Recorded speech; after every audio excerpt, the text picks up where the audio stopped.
السلام علیکم، آپ دیکھ رہے ہیں 39 نیوز۔ نظر ڈالتے ہیں آج کی نیوز پر۔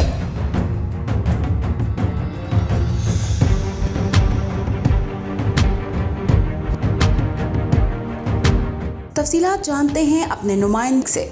جی اٹلی کے نواحی علاقے دیزیو میں بھی اٹالین شہریوں اور پاکستانی کمیونٹی کی بڑی تعداد نے یوکرین کے عوام کے ساتھ اظہار یکجہتی کا مظاہرہ کیا۔ پاکستانی اسکالر محمد زمرد نے اپنے خطاب میں کہا کہ ایک انسانی جان کو بچانا ساری انسانیت کو بچانے کے مترادف ہے۔ انسانیت ایک دوسرے کے لیے قابل احترام ہے۔ اسلام محبت، امن اور بھائی چارے کا درس دیتا ہے۔ اس موقع پر پاکستانی کمیونٹی کے سینئر رہنما چودھری شاہد نذیر گجر کا کہنا تھا کہ احتجاج کا مقصد دنیا کو امن کا پیغام دینا ہے۔ معاملات ہمیشہ مذاکرات سے حل ہوتے ہیں۔ روس اور یوکرین کی جنگ کے اثرات پوری دنیا کے لیے خطرناک ثابت ہوں گے۔ اٹالین اور دیگر مقررین کا اپنے خطاب میں کہنا تھا کہ دونوں ممالک میں جنگ کی وجہ سے انٹرنیشنل مارکیٹ میں پیٹرولیم مصنوعات کی قیمتیں بڑھ گئی ہیں، جو بزنس اور مارکیٹ کریش کر دے گی۔ مظاہرے میں دیزیو سٹی کے میئر سیمونے گارجیلو، سیرینو سٹی کے میئر البرتو روسی کے علاوہ بچے، بوڑھے اور خواتین کی کثیر تعداد نے شرکت کی۔ ندیم شوکت، نمائندہ خصوصی 39 نیوز، روم، اٹلی۔